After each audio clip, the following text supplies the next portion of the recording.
గల దేవుని సన్నిధిలో దేవుని యొక్క వాక్యమును పంచుకోవడానికి దేవుడు నాకు ఇచ్చిన అమూల్యమైన సమయం కొరకై ముందుగా దేవునికి నా కృతజ్ఞతలు చెల్లిస్తున్నాను. ఈరోజు ఆయనను ఆరాధించాలి, ఆయనను సేవించాలి, ఆయనను పూజించాలి అని చేరికూడి వచ్చిన మీ అందరికీ కూడా ప్రభు యేసుక్రీస్తు నామములో నా వందనములు శుభములు తెలియజేస్తున్నాను. వాక్యంలోనికి వెళ్దాం రండి. లూకాసు వార్త 15వ అధ్యాయము 7వ వచనం. లూకాసు వార్త అటువలే మారు మనసు అక్కరలేని 99 మంది నీతిమంతుల విషయమై కలుగు సంతోషము కంటే మారు మనసు పొందు ఒక్క పాపి విషయమై పరలోకమందు ఎక్కువ సంతోషము కలుగును. ప్రార్థన.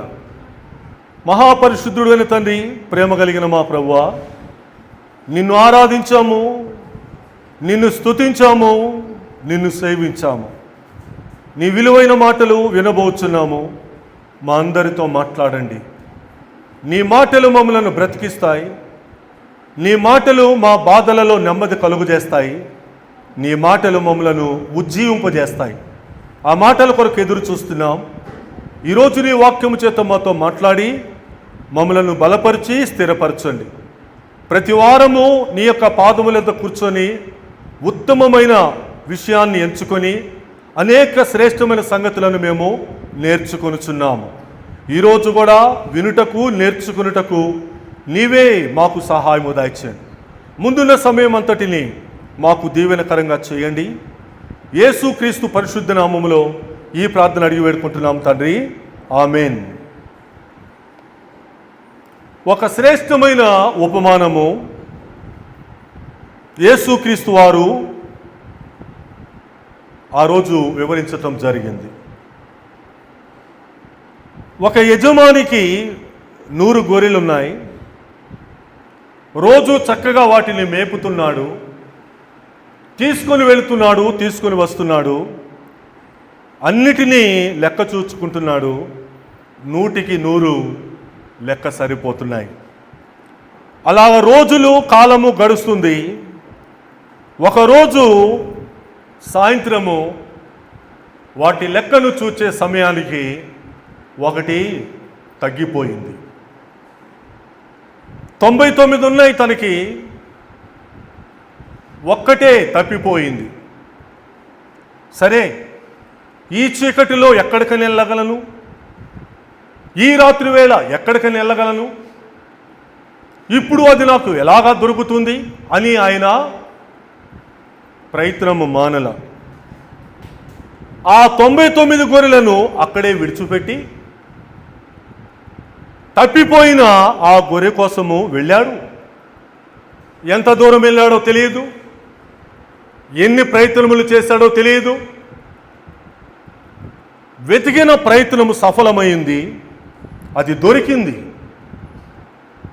దానిని భుజముల మీద పెట్టుకొని వస్తూ తన స్నేహితులకు చూపించి, ఇదిగో నా స్నేహితులారా, చూడండి, నా గొర్రె తప్పిపోయి నాకు దొరికింది.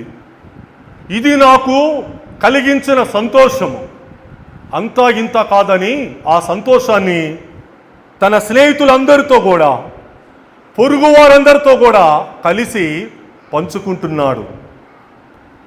ఇదిగో తప్పిపోయిన ఈ గొర్రె నాకు దొరికింది. సర్వము పోగొట్టుకున్నవాడు సంపాదించుకున్న ఆనందము ఆయనలో ఉంది.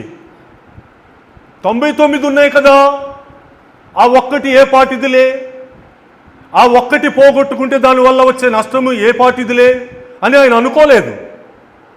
ఆయన ఆ ఒక్కటి నాకు కావాలి.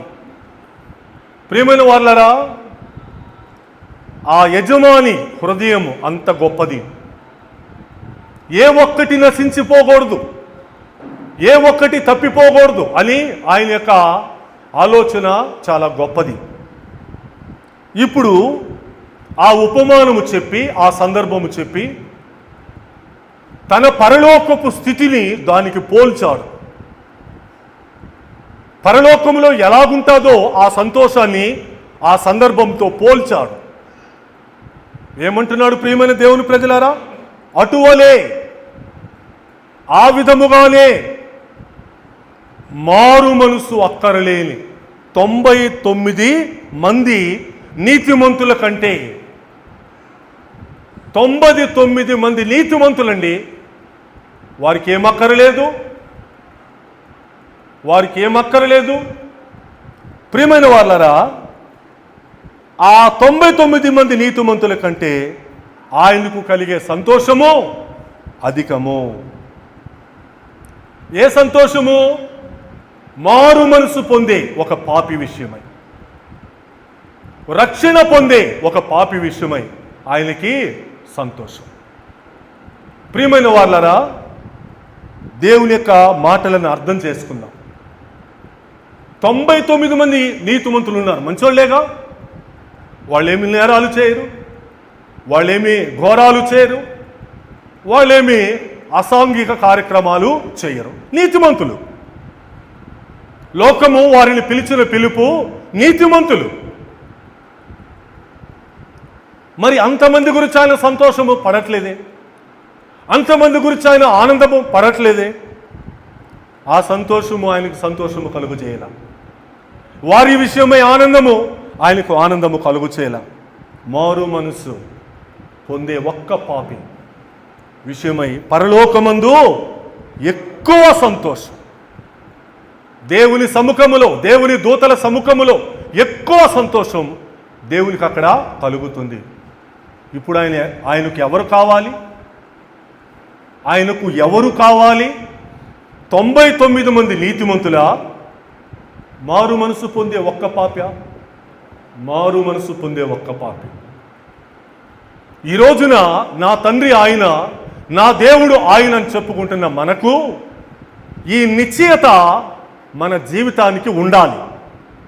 నన్ను బట్టి, నా మారు మనసును బట్టి, నా రక్షణను బట్టి, నా బాప్తిస్మమును బట్టి నా పరలోకపు తండ్రికి సంతోషము నేను కలుగజేశానా? నేను ఆ సంతోషాన్ని నా తండ్రితో పంచుకోగలిగానా? ఇది ప్రశ్న. 99 మంది నీతిమంతులు ఉన్నారు, కానీ వారు ఆయనకు అక్కర్లేదు. వారికి మారు మనసు అక్కర్లేదు, వారికి పాపక్షమాపణ అక్కర్లేదు, వారికి రక్షణ కూడా అక్కర్లేదు. ప్రియమైన దేవుని ప్రజలారా, మహాజ్ఞాని అయిన సొలొమోను ద్వారా దేవుడు ఏం సెలవిస్తున్నాడో చూపిద్దాం రండి. ప్రసంగి గ్రంథము 7వ అధ్యాయము 20వ వచనం. ప్రసంగి 7:20. ఆయన ఏమంటాడు అక్కడ? పాపము చెయ్యక మేలు చేయుచుండు నీతిమంతుడు భూమి మీద ఒక్కడైనను లేడు. చూసారా? దేవుని తీర్పు, దేవుని నిర్ణయం. పాపము చేయక, ఏదో రకంగా పాపం చేస్తాడు వాడు. పాపము చేయక మేలు చేసే నీతిమంతుడు, మారు మనసు పొందే నీతిమంతుడు భూమి మీద ఒక్కడు కూడా లేడు. అయితే ఇప్పుడు వీళ్ళు ఏమనుకుంటున్నారు? మేము నీతిమంతులమో, మాకు మారు మనసు అక్కర్లేదు. మేము నీతిమంతులమో, మాకు రక్షణ అక్కర్లేదు. ప్రియమైన దేవుని ప్రజలారా, దేవుని యొక్క సన్నిధిలో మనమున్నాము. ప్రభువా, నేను నీతిమంతుడను అని అనుకొని నీకు దుఃఖము పుట్టించే కంటే నేను మారు మనసు పొంది నీకు సంతోషము కలుగు చేయటానికి నాకు సహాయము చేయి. ఈ రోజున అదే మాట పౌలు గారు కూడా రోమాపత్రికలో చెప్పాడు. 3వ అధ్యాయము ఆ మాటలే ప్రస్తావిస్తున్నాడు అక్కడ పౌలు గారు. రోమా 3:20 చూడండి. అక్కడ 7:20లో ప్రసంగిలో ఏలయనగా చదువమ్మా. ఏ మనుష్యుడు కూడా ఆయన దృష్టికి నీతిమంతుడని తీర్చబడడు, ధర్మశాస్త్రం వలన పాపము ఎట్టిదో అనగా ఎట్టిదో తెలియపరచబడుతున్నది. ఇప్పుడు ఒక వ్యక్తి అనుకోవచ్చు, నేను ధర్మశాస్త్రం వలన నీతిమంతుడను, నేను ధర్మశాస్త్రం వలన క్రియల వలన నీతిమంతుడను అని ఒకవేళ పాత నిబంధనను ఆధారము చేసుకొని, పాత నిబంధనను హేతువు చేసుకొని ఎవరైనా అనుకుంటే వారు ఆయన దృష్టికి నీతిమంతులు కాలేరు, ఆయన దృష్టికి మంచివారు కాలేరు. ఇంకా ఆయన ఏమంటాడు తెలుసు, అక్కడ ధర్మశాస్త్రం వలన పాపమనగా ఎట్టిదో తెలుస్తుంది. ఆ ధర్మశాస్త్రము పాపం యొక్క బలాన్ని పెంచింది. ఆ ధర్మశాస్త్రము పాపము ఎట్టిదో అది వెలుగులోనికి తెచ్చింది. ప్రియమైన దేవుని ప్రజలారా, ఆయన అంటున్నాడు 11వ వచనములో కూడా చూద్దాం, నీతిమంతుడు లేడు, ఒక్కడు కూడా లేడు, గ్రహించువాడు ఎవడు లేడు, దేవుని వెతుకువాడు లేడు, అందరూ త్రోవ తప్పి ఏకముగా పనికి మాలిన వారు అయిపోయారు, మేలు చేసేవాడు లేడు, ఒక్కడు కూడా లేడు. ఇది ఆయన యొక్క ఏమంటారు దాన్ని స్కానింగ్, దేవుని స్కానింగ్లో మన విషయమై బయటపడ్డ వాస్తవాలు. నేను ఎన్నైనా అనుకోవచ్చు, మనం ఎన్నైనా అనుకోవచ్చు, నేను ఆ పనులు చేస్తానని కాబట్టి నీతిమంతుడిని, నేను ఈ పనులు చేస్తానని కాబట్టి నీతిమంతుడిని మనం ఎన్నైనా అనుకోవచ్చు. నీతిమంతుడు లేడు, ఒక్కడూ లేడు, గ్రహించువాడు లేడు, దేవుని వెతుకువారు లేరు, అందరూ కూడా త్రోవ తప్పి ఏకముగా పలికిమాల వాళ్ళు అయిపోతున్నారు. ప్రియమైన వాళ్ళారా, దేవుని యొక్క వాక్యమును మనం వింటున్నాం, దేవుని యొక్క సన్నిధిలో మనం ఉన్నాం, దేవుని యొక్క మాటలను శ్రద్ధగా మనము ఆలకిద్దాం. మారు మనసు పొందే ఒక్క పాపి ఆయనకు కావాలి. ఈరోజు మారు మనసు పొందిన వారు ఎంతమంది? వారి యొక్క మనసు మార్చుకొని తమ నీతిని బట్టి కాకుండా, తమ క్రియలను బట్టి కాకుండా, మారు మనసు విషయమైన నిజంగా పశ్చాత్తాపము కలిగి, ఆ అనుభవం కలిగి ఆయన దగ్గరికి వచ్చేవారు ఎంతమంది? వాక్యం సెలవిచ్చింది అదే కదా, నశించిన దానిని వెదకి రక్షించడానికే ఆయన ఈ లోకానికి వచ్చాడు. నశించిపోయామో, మన క్రియల వల్ల, మన పాపం వల్ల మనము నశించిపోయామో, వెదకి రక్షించడానికి వచ్చాడు, వెదకి క్షమించడానికి వచ్చాడు, వెతకి నిన్ను నన్ను భుజముల మీద పెట్టుకోవడానికి వచ్చాడు. ఆ పరమ తండ్రి యొక్క ప్రేమ, ఆ పరమ తండ్రి యొక్క జాలి చాలా గొప్పది.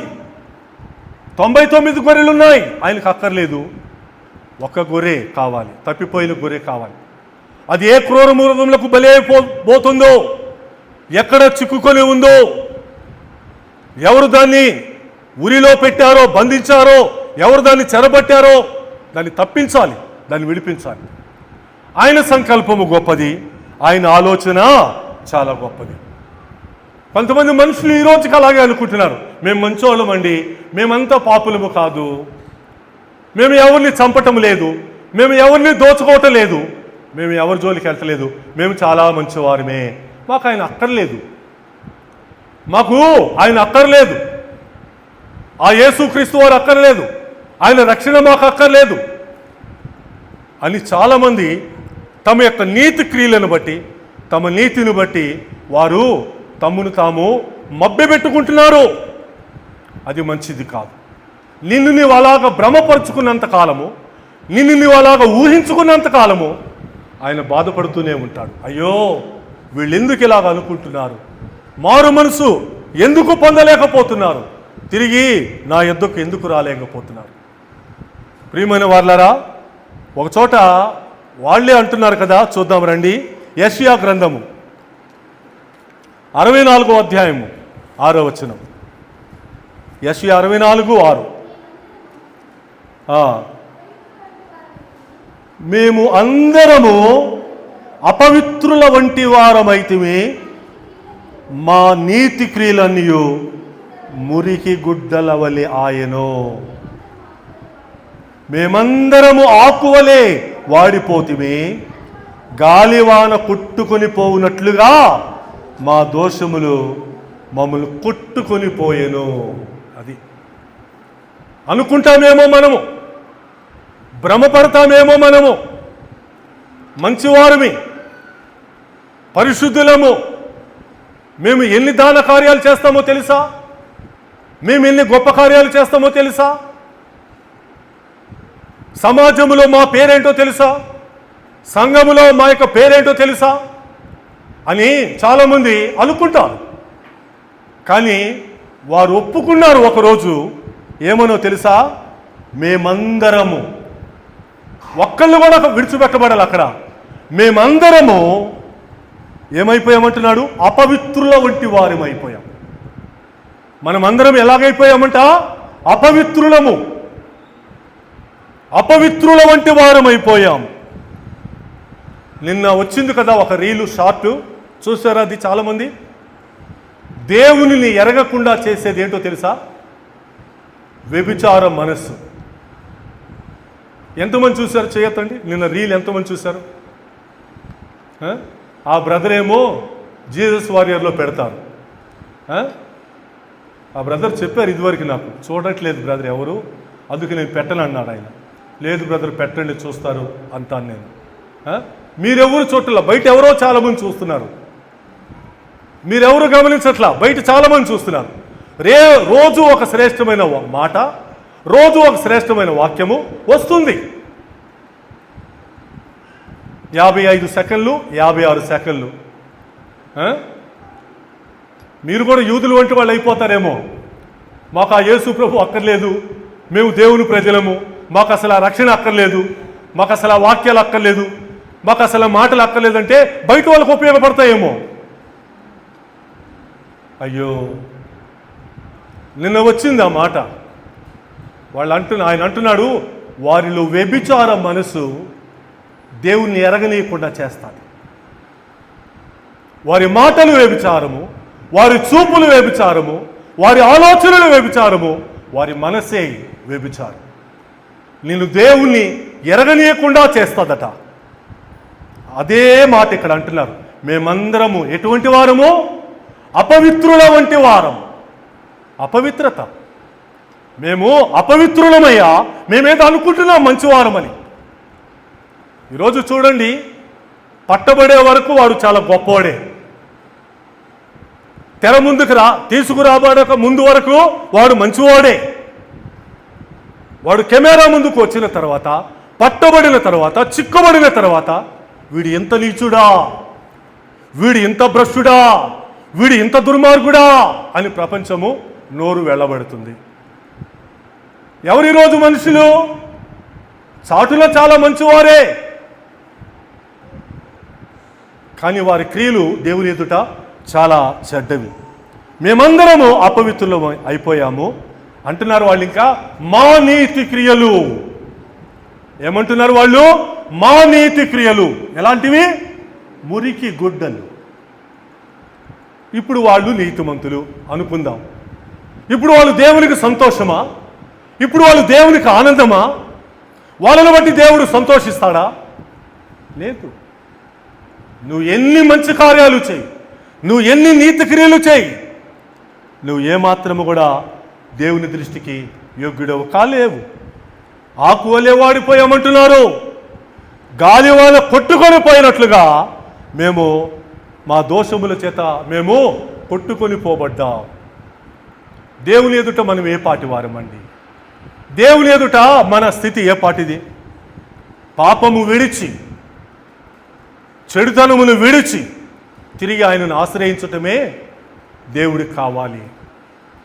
మరి లాస్ట్ మంత్ సండే నేను గృహ దర్శనాలకు వెళ్ళినప్పుడు ఒక స్త్రీ నాతో చెప్పిన మాట, పాస్టర్ గారండి, ఈరోజు దేవుడు తన వాక్యం ద్వారా నాతో మాట్లాడాడు, నేను బాప్తిస్మము తీసుకుంటాను. ఎందుకు ఆలోచన వచ్చింది? ఎందుకు ఆ మాట ఆమె నోటి నుంచి వచ్చింది అంటే, దేవుని యొక్క వాక్యము ఆమెతో మాట్లాడింది. అంతకుముందు ఆమెను అడిగారట బాప్తిస్మం తీసుకోమని, కానీ ఆమె తీసుకోలేదు.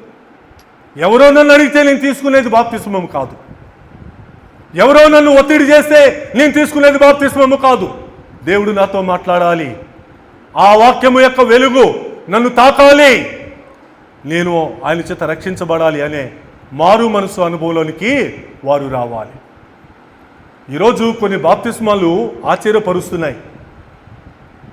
పెళ్లి బాప్తిస్మము, అప్పటికప్పుడు పెళ్లి బాప్తిస్మము. ఆ మధ్య మా బంధువు ఒక అబ్బాయి, శ్రీకాంత్ కుటుంబంలో జోసెఫ్ గారికి స్వస్థత కలిగితే ఆ రోజు అందరూ వచ్చారు, అబ్బాయిని పిలిస్తే రాలా. ఎందుకు రాలేదు అని అడిగితే వాళ్ళ బావమర్ది ఆ రోజు అప్పటికప్పుడు బాప్తిస్మం తీసుకుంటున్నాడట. అందుకని ఇక్కడికి రాకుండా ఆ అబ్బాయి అక్కడికి వెళ్ళాడు. వాళ్ళ బావమర్ది బాప్తిస్మం. ఏమిటి ఆ బాప్తిస్మం యొక్క విశేషం అంటే, ఆ అబ్బాయి ఒక అమ్మాయిని ప్రేమించాడట.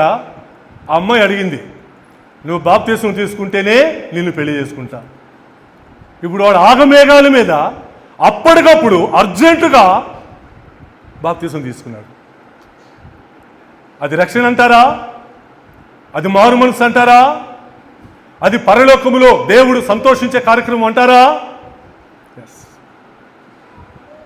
ఎవరో నిన్ను పెళ్లి చేసుకుంటాను అంటే అప్పటికప్పుడు మనం బాప్తిస్మం తీసుకుంటామా? ఈరోజు కొంతమంది సేవకులు చెప్పే మాటలు కూడా అలాగే ఉంటున్నాయి. అమ్మా బాప్తిస్మం తీసుకో, నీ రోగం తగ్గిపోద్ది. అమ్మా నీ జీవితంలో కష్టాలు ఉన్నాయి కదా, అప్పులు ఉన్నాయి కదా, బాప్తిస్మం తీసుకో, తగ్గిపోద్ది, అప్పులు పోతాయి. నీకు పిల్లలు పుట్టలేదు కదా, బాప్తిస్మం తీసుకో, నీకు పిల్లలు పుడతారు. నీకు ఉద్యోగం రావటం లేదా, బాప్తిస్మం తీసుకో, దేవుడు నీకు ఉద్యోగం ఇప్పిస్తాడు. ఏ బాప్తిస్మం? అందుకే కదా ఎగతాళి చేస్తుంది లోకం.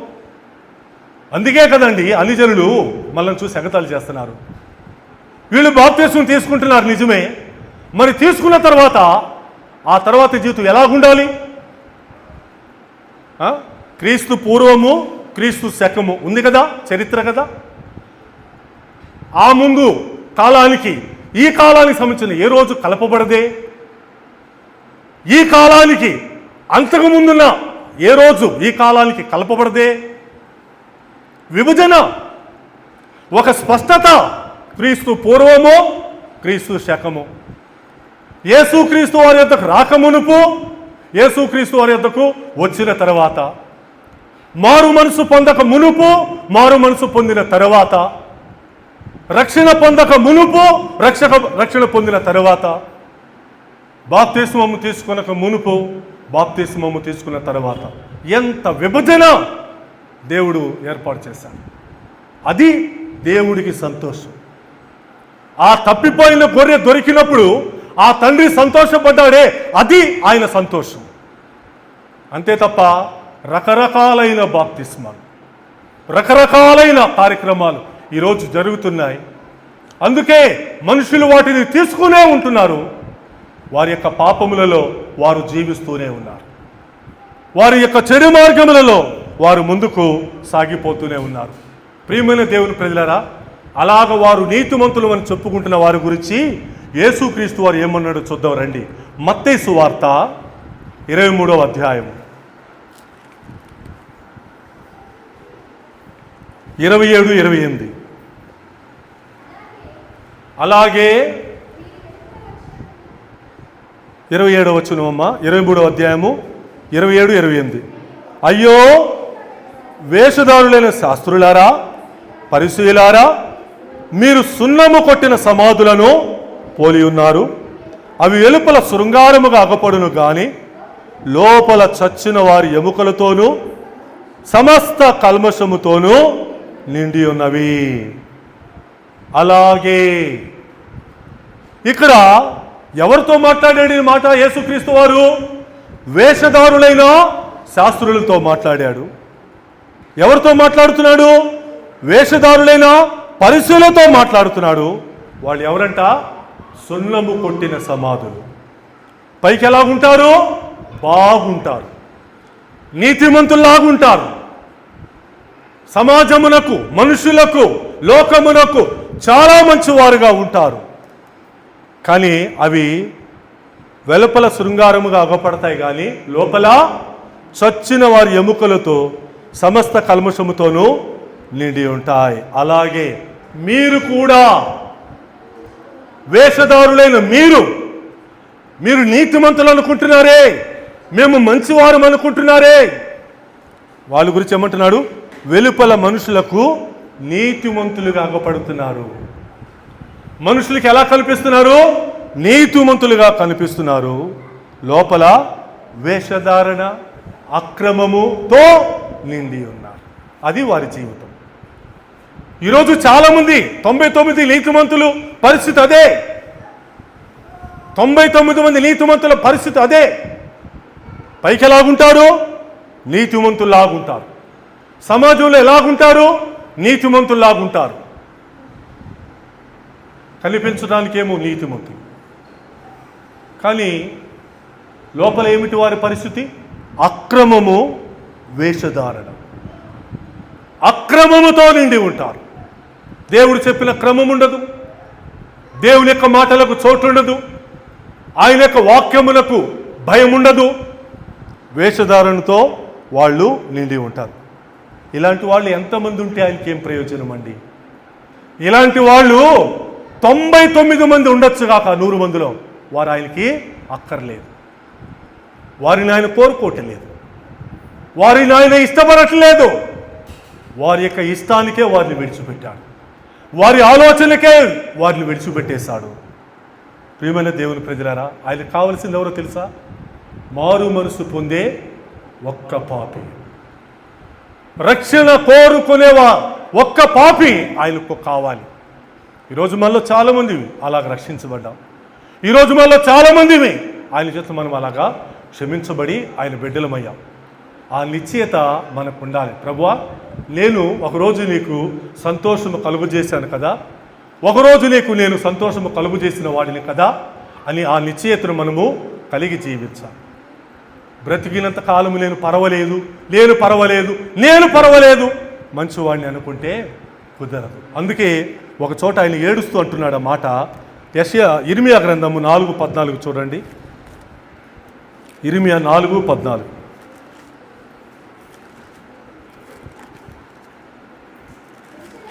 యెరూషలేమా, నీవు రక్షింపబడినట్లు నీ హృదయములో నుండి చెడుతనము కడిగి వేసుకో. ఎన్నాళ్ళ వరకు నీ దుష్టాభిప్రాయములు నీకుంటాయి. ఎవరితో మాట్లాడేది మాట దేవుడు? అన్ని జనులతో కాదండి, వేరే సమాజముతో కాదండి, యెరూషలేముతోనే ఆయన మాట్లాడుతున్నాడు. ఓ యెరూషలేమా, దేవుని ప్రజలమని చెప్పుకుంటున్న వాళ్ళరా, మా దేవుడు యెహోవా అని అనుకుంటున్న వాళ్ళరా, ఏమిటి మీ వేషధారణ? ఏమిటి మీ అక్రమము? నీవు రక్షణ పొందినట్లు, నీవు మారు మనసు పొందినట్లు మీ యొక్క హృదయములో నుండి ఏం కడిగేసుకోవాలి? చెడుతనము. ఏముంది వారి హృదయాలలో? అక్రమము ఉంది, వేషధారణ ఉంది. దానిని ఆయన కడిగి వేసుకో అంటున్నాడు. వాళ్ళకి కడిగి వేసుకోవటం ఇష్టం ఉండదు, వాళ్ళు శుద్ధి చేసుకోవటం వాళ్ళకి ఇష్టం ఉండదు. ఎంతకాలమైనా అలాగే ఉందాం అనుకుంటారు, ఎంతకాలమైనా మేము నీతిమంతులమే అనుకుంటారు. ఆయన అంటున్నాడు అదే మాట.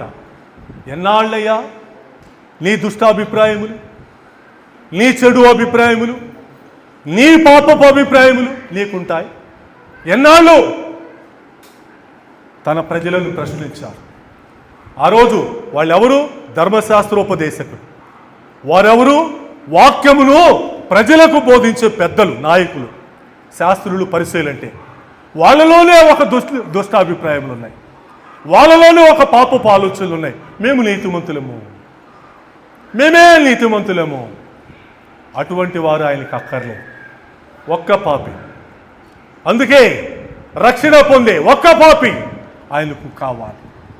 ప్రభువా, నేను రక్షింపబడలేదయ్యా, నేను తప్పిపోయిన గొర్రెవలే ఉన్నానయ్యా, నన్ను వెతికి పట్టుకో, నన్ను కనుగొను అని ఎవరైతే వారి చేయిను ఆయనకు అందిస్తారో ఖచ్చితంగా వారి చేయిను పట్టుకొని ఆయన రక్షించడానికి సిద్ధముగా ఉన్నాడు. ప్రియమైన దేవుని ప్రజలారా, మనకు తెలుసు కదా ఆ ఉపమానము. పరిసయ్యుడు, సుంకరి.